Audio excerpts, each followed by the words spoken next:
Hello बच्चों, good afternoon. कैसे हैं? स्वागत है आपका हमारे यूट्यूब चैनल सिखराम इंस्टीट्यूट। आज का हमारा टॉपिक है क्लास 11th का क्लास 11th यूनिट 1 और चैप्टर भी हमारा 1 ही है। चैप्टर भी हमारा पहले ही। आज से हम स्टार्ट कर रहे हैं द लिविंग वर्ल्ड। हमारी क्लास 11th का एनसीईआरटी का चैप्टर 1 और यूनिट 1 का चैप्टर 1 द लिविंग वर्ल्ड। भाई कोई भी चीज़ की शुरुआत किससे होती है? जीवन से। किससे शुरुआत हो रही है? हमारी जीवन से। तो हम चैप्टर की शुरुआत भी, हमारे कोर्स की शुरुआत भी हम किससे करेंगे? द लिविंग वर्ल्ड से, जीवन से ही शुरुआत करेंगे। तो चलिए आज का चैप्टर हम स्टार्ट करते हैं। How wonderful. भाई आपकी एनसीईआरटी की पहली लाइन लिखी हुई है, ये आपकी एनसीईआरटी में पहली हेडिंग है, how wonderful is the living world. हमारा जो जीव जगत है वो कितना सुंदर है, कितना खूबसूरत है, कितना खूबसूरत है। देखो भाई, ये दिख रहा है जंगल, ये देखो भाई कितना मनमोहक लग रहा है। ये देखो हमारा ओशियन, हमारा समुद्र। भाई साहब क्या बात है। अरे रेगिस्तान को भी देख लो भाई, कितना अच्छा रेगिस्तान है। और ये इसकी तो बात ही मत करो भाई, क्या बर्फ की चादर बिछी हुई है, क्या कितना मनमोहक। How wonderful is the living world. पर आपको पता है क्या इसमें कितनी डाइवर्सिटी छिपी हुई है, कितना जीवन छिपा हुआ है। ये खूबसूरत सा दिखने जाने वाला जंगल, इसमें कितनी खतरनाक, वो कितनी अच्छी प्रजातियां हैं। ये सफेद चादर ओढ़े हुए हमारे पर्वत कितने सुंदर हैं, लेकिन इनमें भी जीव रहते हैं। ये हमारा रेगिस्तान जहाँ का टेम्परेचर 50 के ऊपर ही है भाई, फिर भी यहाँ जीव रहते हैं। देखो दिख रहा है यहाँ पे कुछ हरा हरा।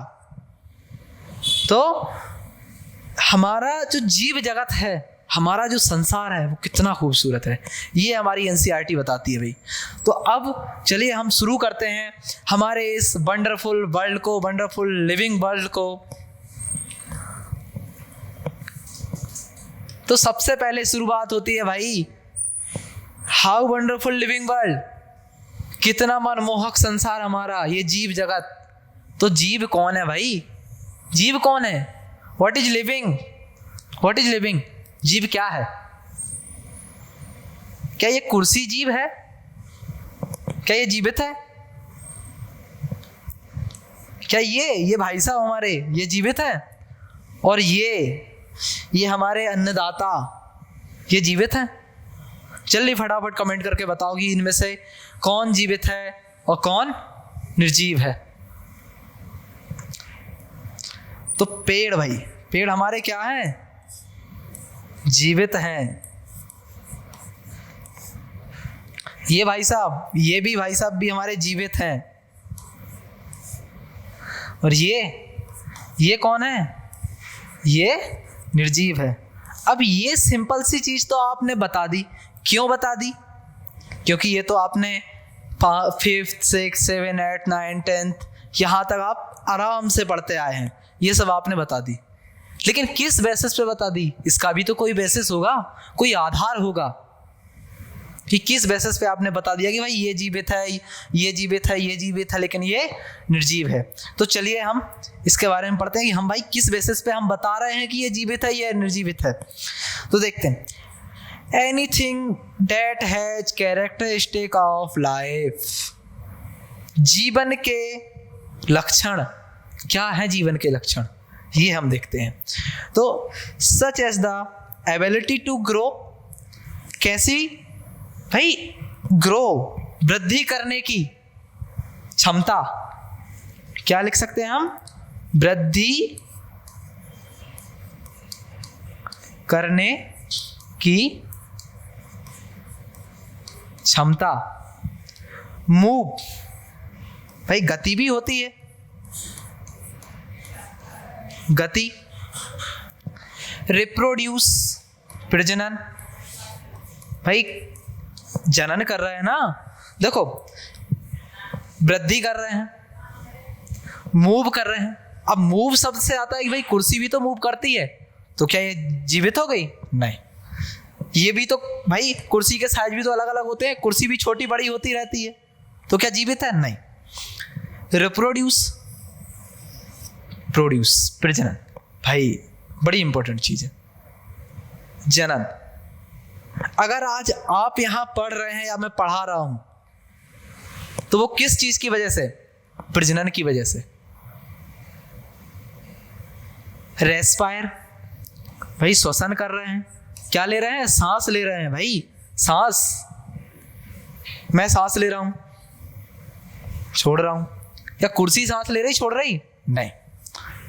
अब बात आई भाई पेड़ कैसे सांस लेते हैं? पेड़ भी सांस लेते हैं, कैसे लेते हैं? तो इसको भी आप पढ़ेंगे, बड़े डिटेल में पढ़ेंगे भाई, वो मेरे साथ ही पढ़ेंगे आप। मैं खुद पढ़ाऊंगा कि पेड़ कैसे सांस लेते हैं। भाई इसका तो माना कि ये अपने नाक से सांस ले रहा है, लेकिन ये कहाँ से सांस ले रहा है? सब पढ़ेंगे हम, बड़ी डिटेल में पढ़ेंगे। तो भाई anything that has characteristic of life such as the ability to grow, move, reproduce, respire and respond to stimuli. भाई ये जो वर्ड है ना, इसको छाप लो दिमाग में। स्टिमुलाई जो वर्ड है ना, इसको दिमाग में छाप लो। क्यों छाप लो? भाई ये जो पेन है, ठीक है, इस पेन को मैंने पकड़ा हुआ है, तो इस पेन को मैंने पकड़ा है, तो इसका मुझे करना क्या है? क्या करना है भाई? इससे मुझे लिखना है। या फिर भाई कोई अगर यहाँ पे कोई आग लगा दे और मैं उसको हाथ टच करूं, तो क्या होगा?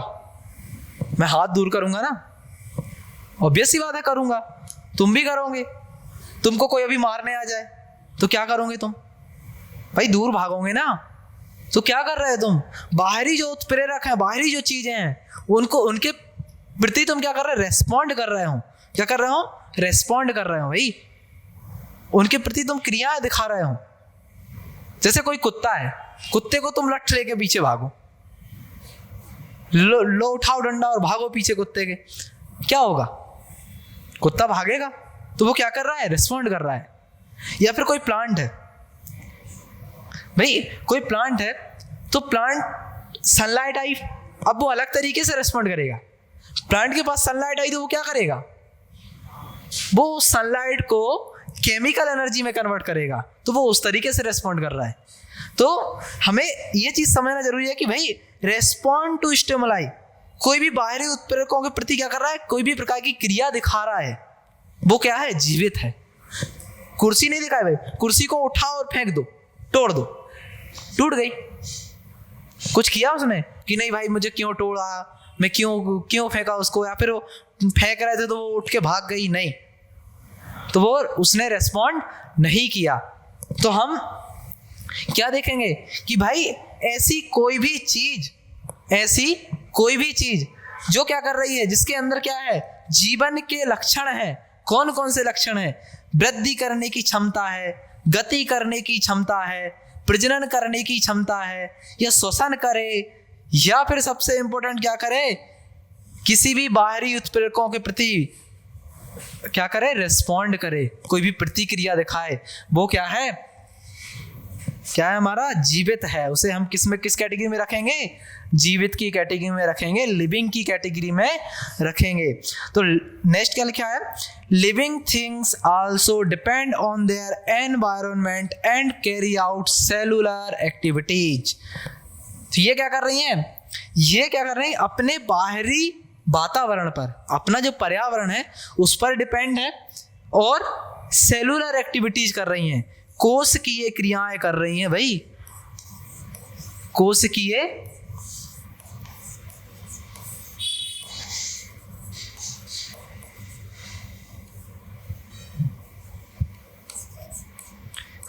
क्रियाएं कर रही हैं भाई।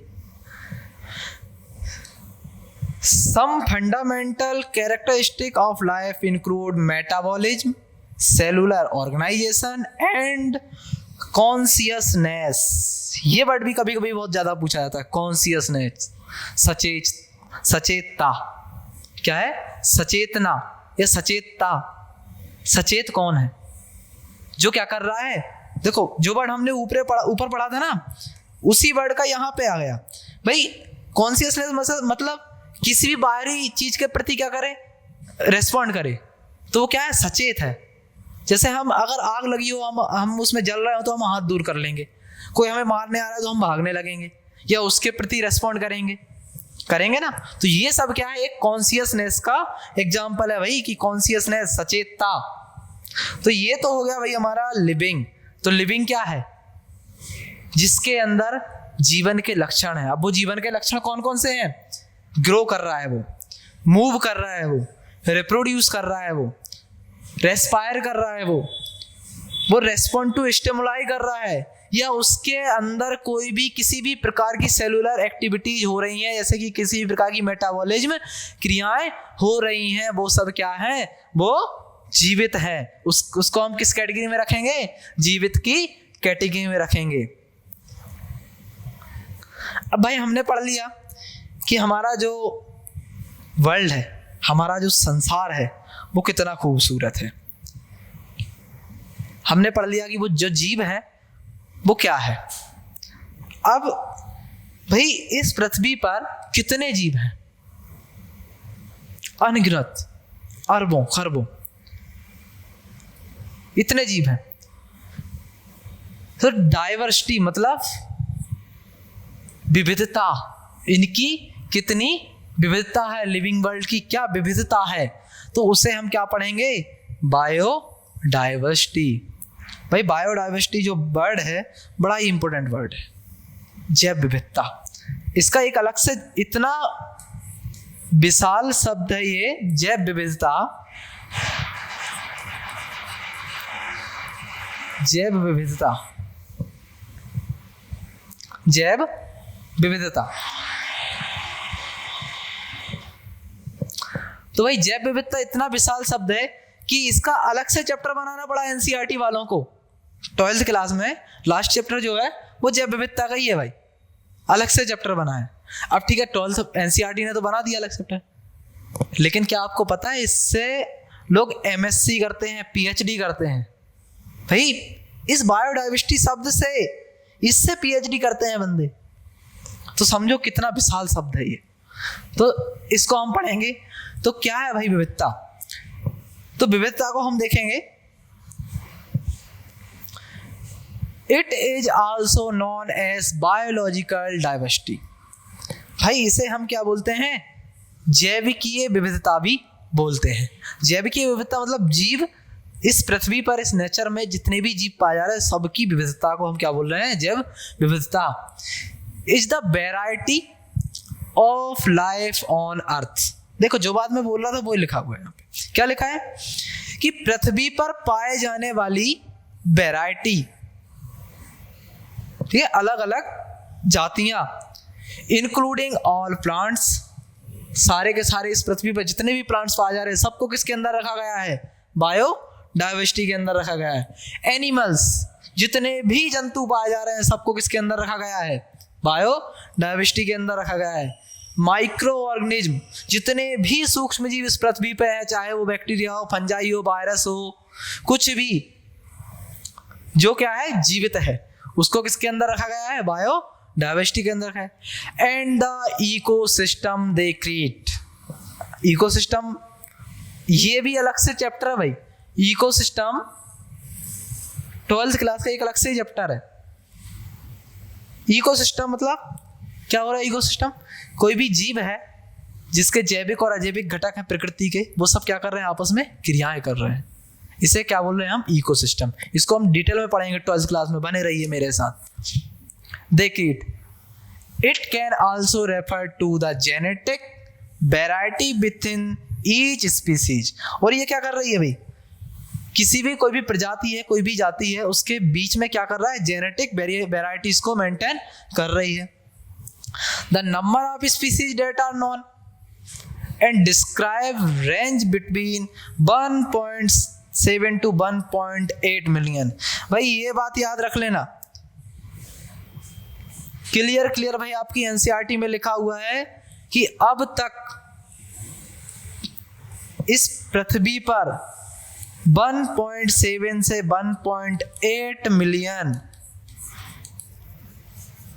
1.7 से 1.8 मिलियंस अभी तक खोजी गई स्पीसीज है। मतलब टोटल 1.7 से 1.8 मिलियन जीव जंतु इस प्रकृति पर खोजे जा चुके हैं। जैसे एग्जांपल में हमने बायोडाइवर्सिटी में, जैसे फॉरेस्ट इकोसिस्टम, ओशियन इकोसिस्टम, भाई कोई भी जंगल है उसमें शेर भी पाया जा रहा है, सांप भी पाया जा रहा है, चूहे भी पाए जा रहे हैं, इवन पेड़ पाए जा रहे हैं, शैवाल पाया जा रहा है, ब्रायोफाइट्स पाया जा रहा है। कितनी विविधता है, उस सबको हम क्या बोल रहे हैं? बायोडाइवर्सिटी। और उस पर्टिकुलर एरिया को क्या बोलते हैं? हम इकोसिस्टम बोल देते हैं। जैसे कोई जंगल है तो जंगल का इकोसिस्टम फॉरेस्ट इकोसिस्टम, समुद्र है तो समुद्र में बड़ी मछलियां पाई जा रही हैं, छोटी मछलियां पाई जा रही हैं, आपके फाइटोप्लैंक्टन है, आपकी जूप्लैंक्टन्स हैं, आपके ये एल्गी हैं जिसे अपन हिंदी में शैवाल बोले, ये सब मिलके क्या बना रहा है? ओशियन का एक सिस्टम बना रहा है, जिसे हम बोले ओशियन इको सिस्टम। ठीक है भाई, अब हमने पढ़ लिया क्या कि बायोडाइवर्सिटी क्या वर्ड है। हमने पढ़ लिया कि भाई इस पृथ्वी पर कितने जीव जंतु पाए जा रहे हैं। लेकिन बात ये आती है कि ये जो जीव जंतु हैं, जैसे तुम्हारे पापा ने तुम्हारा नाम क्या रखा? किसी का अनिल, किसी का मुकेश, किसी का अभिषेक। ठीक है, तो ये सब क्या है? नाम क्यों रखा गया? क्योंकि पहचान हो सके। ठीक है, पहचान हो सके। तो हम लोग भी यहाँ पर क्या करते हैं? जीवों के, पेड़ों के, इवन माइक्रो ऑर्गेनिज्म के भी नामकरण करते हैं, ताकि हम पूरी प्रकृति में, हम कहीं भी पृथ्वी पर चले जाएं, पहचान जा सकें। जैसे एग्जाम्पल भाई, हम एग्जाम्पल लें किसका? आँख का। भाई हमने एग्जाम्पल ले लिया आँख। आँख जानते हो आँख क्या होता है? कैलाट्रोपिस, सॉरी,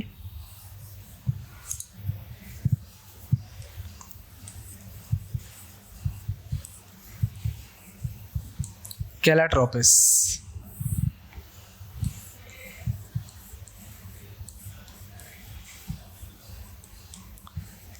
कैलाट्रोपिस भाई, कैलाट्रोपिस। अब जो कैलाट्रोपिस है उसको कहीं पे बोलते हैं आँख, कहीं पे बोलते हैं अकौआ। ठीक है, और हिंदी में उसको बोल रहे हैं अपन मदार। मदार भाई एक ही चीज के नाम है, कहीं पे आँख, कहीं पे अकौआ, कहीं पे मदार। अब कैसे पहचाने? भाई आपके यहाँ गए तो आपसे बोला भाई आँख के फूल चाहिए हमें, शिव जी को चढ़ाना है। अकौआ, कहीं पे गए तो बोल रहे अकौआ के फूल चाहिए, कहीं पे जा रहे तो मदार का बोल रहा है। अब कंफ्यूजन हो गया कि नहीं? कंफ्यूजन हुआ, तो इसलिए साइंटिस्टों ने क्या सोचा? भाई इस कंफ्यूजन को दूर करो, देसी में जो बोल रहे हैं बोलने दो, जो जहाँ कंफ्यूजन, कम से कम हमारे लिटरेचर में, मतलब हमारे पढ़ाई वाली किताबों में जो भी एक पर्टिकुलर साइंटिस्ट है, साइंस भी क्या है? एक कम्युनिकेशन की भाषा बन रही है, उसके लिए इंग्लिश का यूज हो रहा है। तो उसके लिए हमें क्या चाहिए भाई? जो भी कोई साइंटिस्ट है, अब भाई अगर वो अलग अलग नाम से रिसर्च करे, आँख, कौआ, ये खोजता रहे वो, तो उसके लिए क्या पर्टिकुलर चीज रखी गई? भाई कुछ ना कुछ ऐसा सिस्टम बनाया जाए जिससे क्या हो कि कंफ्यूजन ना हो। तो उसके लिए क्या चीज लेके आया गया? नोमेनक्लेचर। क्या चीज लेके आए? नामकरण। भाई नामकरण, नामकरण, नोमेनक्लेचर। तो नोमेनक्लेचर मतलब किसी भी चीज का, किसी भी जीव का, किसी भी पेड़ का, किसी माइक्रो ऑर्गेनिज्म का क्या रखना? नाम रखना। तो the naming of living organism such that a particular organism is known by the same name all over the world, this process is called nomenclature. भाई पूरी दुनिया में कहीं भी चले जाओ, कैलाट्रोपिस को अगर साइंस की बात आएगी, बॉटनिकल टर्म्स की बात आएगी, तो उसको कैलाट्रोपिस ही बोलेंगे, ना कि आक, अकौआ, मदार। तो ऐसा ही क्या कहा गया है, ये एक सिस्टम बनाया गया कि पूरे दुनिया में कहीं भी चले जाओ, किसी पर्टिकुलर चीज का नाम रखेंगे तो वो एक ही नाम होगा।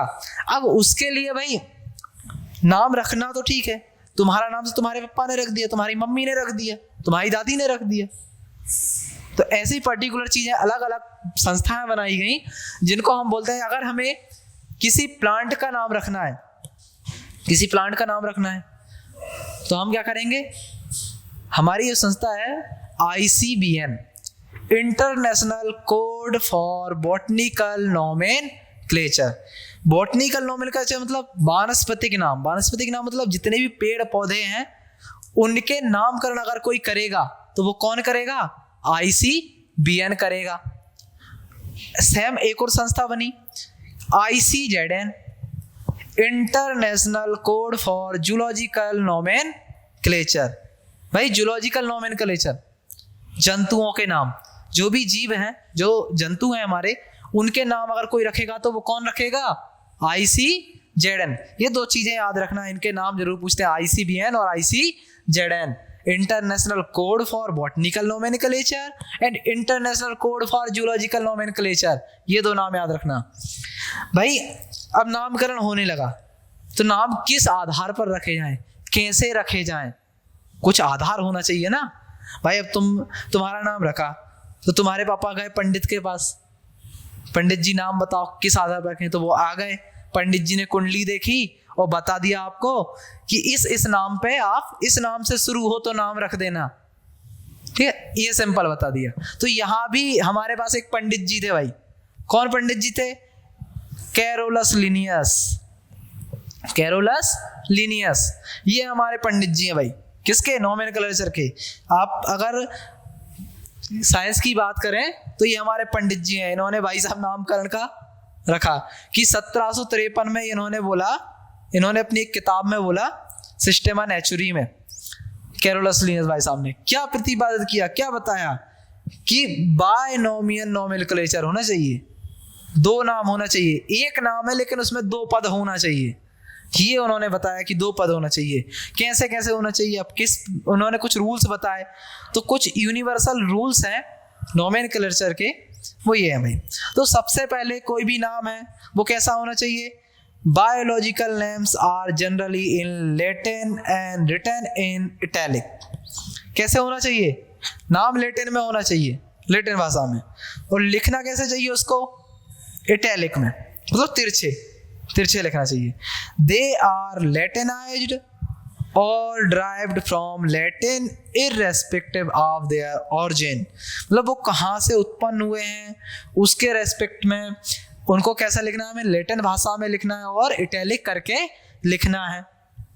इसके एग्जाम्पल्स हम देखेंगे ना, आराम से सब समझ में आएगा एग्जाम्पल देखेंगे तो सबसे पहले क्या हो गया कि भाई कोई भी नाम है वो कैसे लिखना चाहिए, लैटिन में होना चाहिए, और कैसा होना चाहिए, उसको इटैलिक में लिखना चाहिए।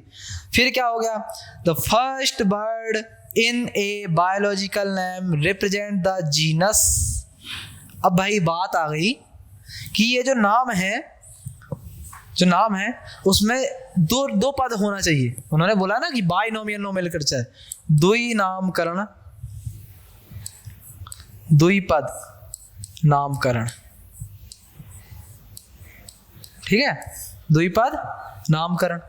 भाई तो उन्होंने बोला कि पहले नाम में क्या होना चाहिए, जीनस, मतलब वंश का नाम होना चाहिए, ठीक है। पहला क्या होना चाहिए, वंश का नाम होना चाहिए। कोई भी प्लांट है, कोई भी जीव है, वो किस वंश से रिलेटेड है, उसका जीनस क्या है, उसका नाम रखाएगा भाई।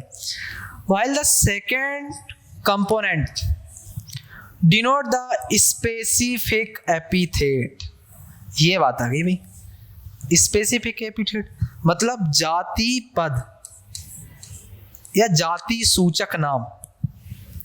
तो इसमें क्या होना चाहिए, जाति का नाम आना चाहिए भाई। पहला नाम, दो पद अगर आपके बन रहे हैं ना, तो पहला नाम जीनस का आना चाहिए और दूसरा नाम आपका जाति का आना चाहिए। तो अपने पास दो बातें आ गई। कौन कौन सी बातें आ गई भाई, कभी भी आप नाम लिखो तो लैटिन में लिखो, इटैलिक में लिखो।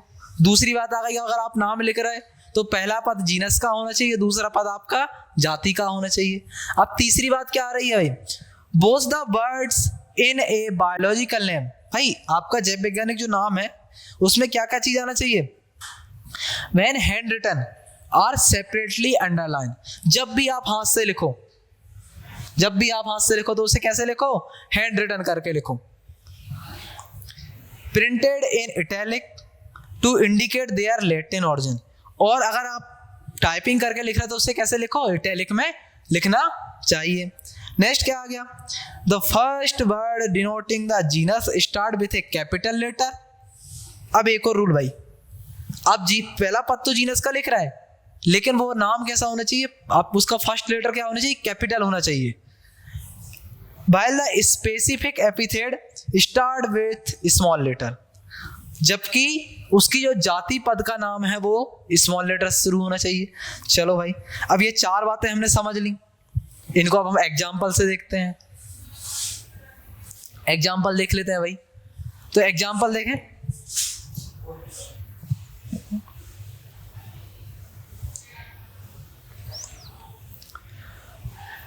भाई अब हम देख लेते हैं इसके एग्जाम्पल। तो सबसे पहले होमोसेपियंस। भाई होमोसेपियंस, अरे होमोसेपियंस, तुम ही होमोसेपियंस, होमोसेपियंस।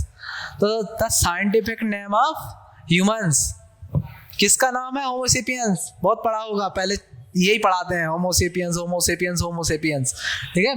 तो होमोसेपियंस, अब देखो वो तो ठीक है हमने देख लिया, लेकिन यहाँ पे जो हमारे चार हमारे रूल्स थे, यूनिवर्सल रूल्स थे क्या वो फॉलो हो रहे हैं या नहीं, देखते हैं भाई। होमोसेपियंस, दो पद हैं इसमें, एक हो गया होमो, दूसरा हो गया सेपियंस। तो पहला पद क्या होना चाहिए, जीनस का,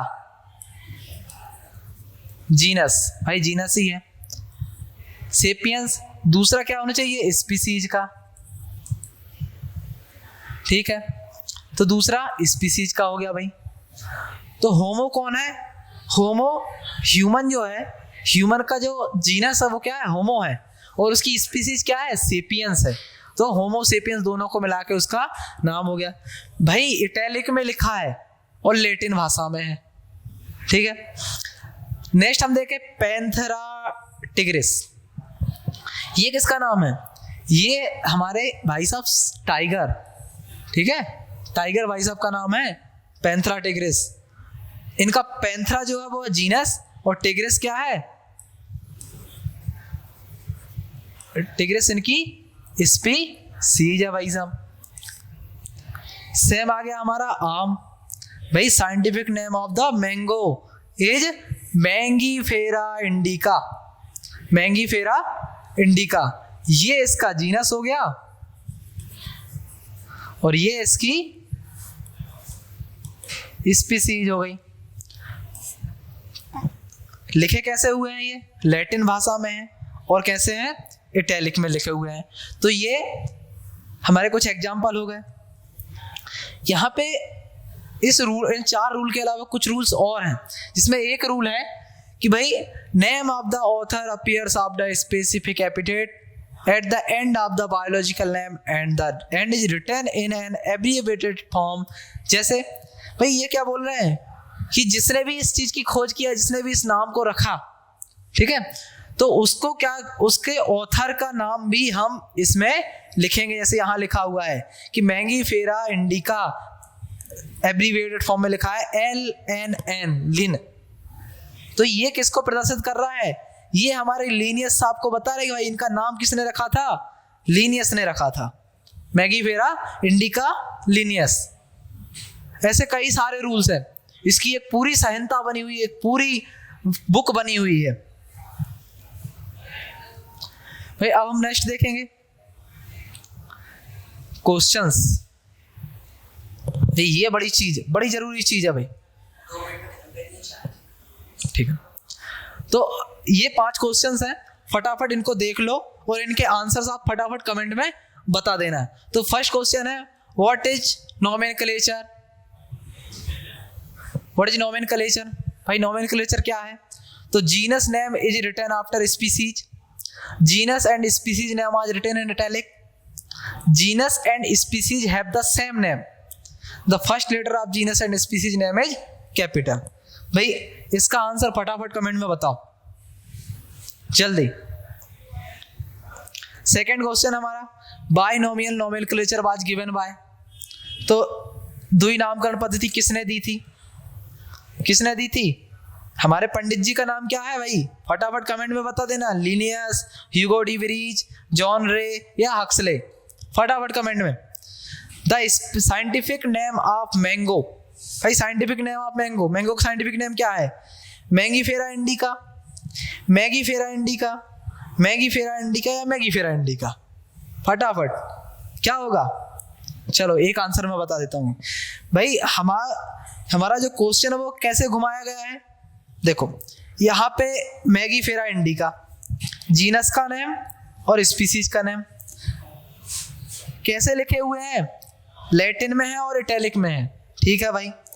ये कैसे हैं, ये भी जीनस का नेम, ये भी स्पीसीज का नेम, लेकिन कैसे लिखे हैं, सीधे लिखे हैं। और एक और गलती क्या है, इसमें ना स्पीसीज के नेम में आई कैपिटल है, तो ये तो हमारा गलत हो गया। मैगीफेरा इंडिका, अब भाई लिखा तो सही है, ठीक है, लेकिन इटैलिक में नहीं है, ना ही लैटिन में लिखा है लेकिन इटैलिक में नहीं है, भाई ये भी गलत हो गया। अब आ गए हम यहाँ पर, भाई ये नाम सेम है, इटैलिक में भी लिखा हुआ है, लेकिन गलती क्या है, इसका आई स्पीसीज का कैपिटल है, तो ये भी गलत हो गया। तो हमारा आंसर सही क्या है भाई, मैगीफेरा इंडिका। चलो इसका नाम फटाफट बता दिया, इसका नाम आ गया हमारा लिनियस, और इसमें क्या आ गया हमारा, what is nomenclature, genus name is written after species, गलत भाई, वंश का नाम जाति के बाद ही नहीं लिखते। Genus and species name are written in italic, भाई ये बात तो सही है। Genus and species have the same name, no, the first letter of genus and species name is capital, ठीक है। और क्वेश्चंस बाकी क्या? दो क्वेश्चंस थे बस, ये क्वेश्चंस देख लो फटाफट। The defining characters of living being is, तो क्या है भाई डिफाइनिंग कैरेक्टर, हमने देखा था, फटाफट क्या देखा था हमने defining character, they respond to external stimuli, और ICVN का पूरा नाम क्या है, international code of botanical nomenclature, sorry यहाँ पे आएगा फॉर बॉटनिकल नोमेनक्लेचर।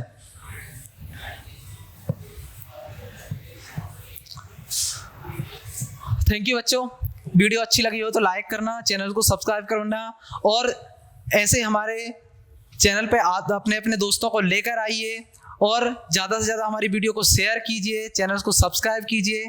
फिर से शूट कर देता हूँ इसको, ठीक है। थैंक यू बच्चों, वीडियो अच्छी लगी हो तो लाइक कीजिए, चैनल को सब्सक्राइब कीजिए, और हमारा कंटेंट अच्छा लगता है, आपको पढ़ना हमसे अच्छा लगता है तो ज़्यादा से ज़्यादा अपने फ्रेंड्स को शेयर कीजिए और हमारे चैनल पर आने का बोलिए। Thank you.